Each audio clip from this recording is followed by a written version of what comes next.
wow, look at those results. See in different positions how's the pressure acting. Hi, welcome to airFlow tutorial. Today we'll see how to set up an airFlow case with 5 simple steps.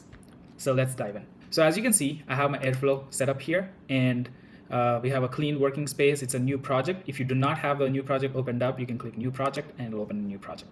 The first step is going to be importing our model. So once you hit import, it's going to open your file manager. Click on the file and make sure the file is an STL format and hit open. If you know what units the file has been created, select the units. But if you do not know, in my case, I want to use centimeters because I want the case to be simple and run faster. So our model is loaded up and it is ready to be tested. I'm going to quickly show the browser menu that we have to the left of our app. And in the browser menu, you have document settings where our units is metric units. We use centimeters, which is a metric unit, and then we have all the models, which these cannot be changed. But one unit that you can change is fluid.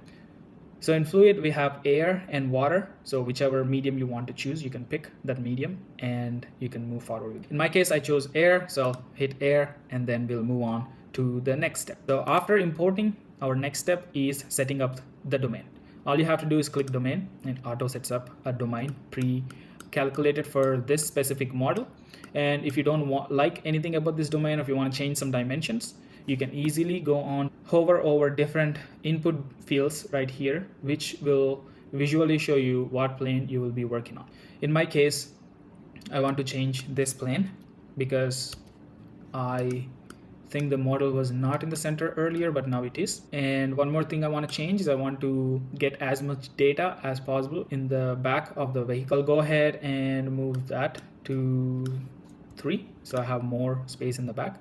And the front, there's a lot of front space which I do not want, so it'd be 5 or 7. Okay, there we go. Once the domain box is set up, our third step is setting up the boundaries.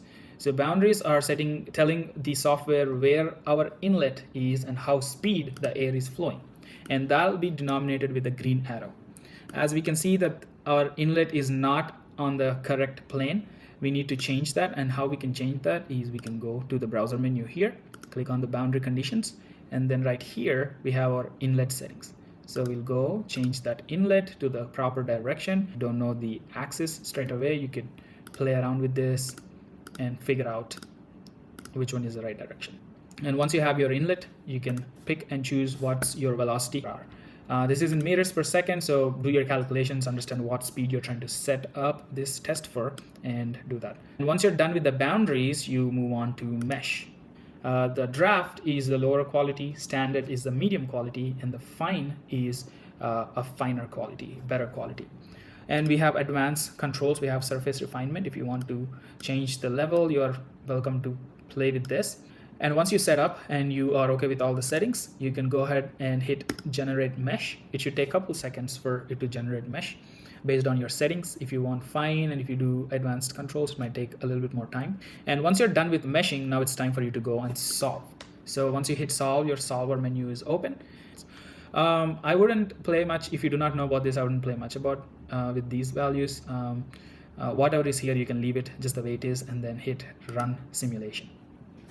While the simulation is going, we will have more tutorials on deeper understanding of each options. For now, this is just a simple tutorial on how to set up the model and get the results and the test case going in 5 simple steps.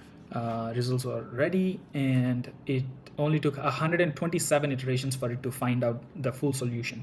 So once the solution is ready, you have results tab with the check mark. You can go ahead and hit it, and instantly you'll have your results loaded up. I'll start with velocity.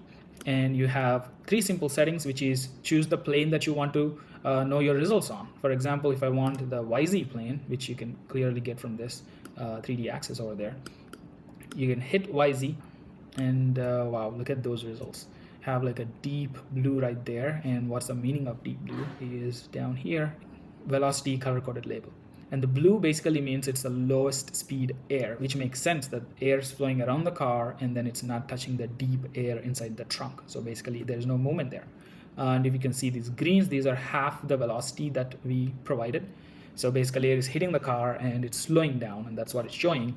And on the top right here, we can see red, and also bottom I see right there red because the air is being squished down and it's flowing on the top and it's moving faster.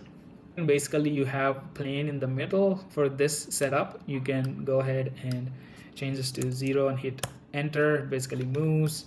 So you can play around with this and see whichever position you would like. And basically the reason for that is, let's say you want to see the airflow over here on this rear view mirror, or the tires on the side of the car. You want to see how the air is flowing. You can move the slice plane and you can see it. And there is also the top view, and once you're done with the velocity, you can also choose pressure, and you can see in different positions how's the pressure acting. Red is higher pressure and the blue or teal colors is in the lower pressure. That's totally it. There is some values, field stats down here, which we don't really worry about. There's also export view. You can set up your view, and if you hit export, it will say save the file. Well, I'll have to save this file first, and then you can save the view. You can get a PNG file saved up, and you can, whenever you want to access, you can go back and you can access this results. But basically those are the 5 simple steps how easily you can set up airflow, and you can start getting results on any 3D model that you want to put in a virtual wind tunnel. Please check out the software and play around with it, and if there's anything that you want to know, please comment below. Thank you.